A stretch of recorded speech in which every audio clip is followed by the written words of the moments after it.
ठीक है। AT को आप क्या लिख सकते हैं, A नॉट माइनस एक्स लिख सकते हैं। ये सारी चीजें मैंने आपको बता दी है, ठीक है।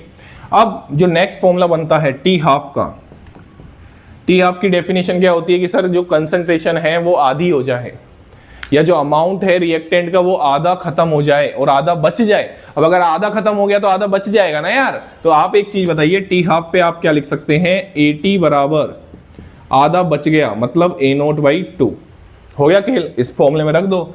तो K बराबर क्या आ जाएगा, K बराबर आ जाएगा 1 upon T half ln A note, AT की वैल्यू क्या आ जाएगी A note by 2, A note से A नोट कट जाएगा तो K बराबर टी हाफ बराबर आपका आ जाएगा, आराम से देखो बिल्कुल शांति से, ln 2 बाई के। ln 2 की वैल्यू भी याद होनी चाहिए 0.693 बाई के। बहुत फेमस है, बहुत फेमस। अच्छा सर के की यूनिट क्या होती है फर्स्ट ऑर्डर रिएक्शन के लिए, तो यहां पे लिख देता हूं के की यूनिट जो होती है फर्स्ट ऑर्डर रिएक्शन के लिए वो सेकंड इनवर्स होती है। आपको ये देख के भी पहचान में आना चाहिए कि फर्स्ट ऑर्डर काइनेटिक्स है। N2O5 का डिकम्पोजिशन फर्स्ट ऑर्डर काइनेटिक्स है, H2O2 का डिकम्पोजिशन फर्स्ट ऑर्डर काइनेटिक्स है, जो भी रेडियो एक्टिव डिसइंटीग्रेशन होते हैं वो भी फर्स्ट ऑर्डर काइनेटिक्स के ही एग्जांपल है, ठीक है ना। चलिए, तो ये मैंने कौन सा फॉर्मूला निकाल दिया, दूसरा फॉर्मूला निकाल दिया, आराम से देख लो, मिटा रहा हूं मैं इसको, ठीक है। तो यहाँ पे मैंने इसको रफ कर दिया और यहाँ पे मैं इसको लिख देता हूँ दूसरा फॉर्मूला, टी हाफ बराबर ln 2 बाई के, और इसी को आप लिख सकते हैं 0.693 बाई के। देखो आराम से, कोई दिक्कत आनी तो नहीं चाहिए वैसे, ठीक है ना। चलिए अब बात करते हैं T 100% की।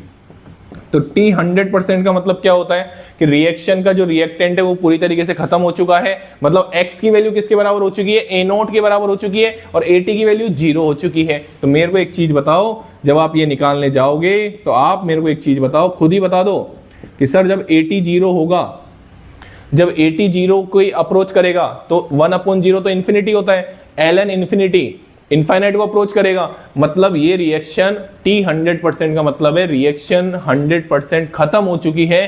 तो इसका मतलब ये है कि जब ये इंफिनिटी आ रहा है मतलब ये रिएक्शन प्रैक्टिकली कभी कंप्लीट नहीं होगी। वापस सुन लो, T 100% पे x बराबर तो हो जाता है A नोट के बराबर और AT अप्रोच करेगा 0 को।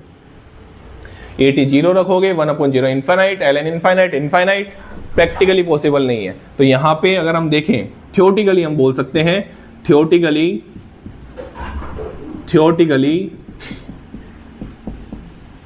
100% रिएक्शन नॉट कंप्लीट। आराम से देखो, कोई दिक्कत वाली बात नहीं, ठीक है। हाँ, हम ये मान लेते हैं कि 99.99999% कंप्लीट हो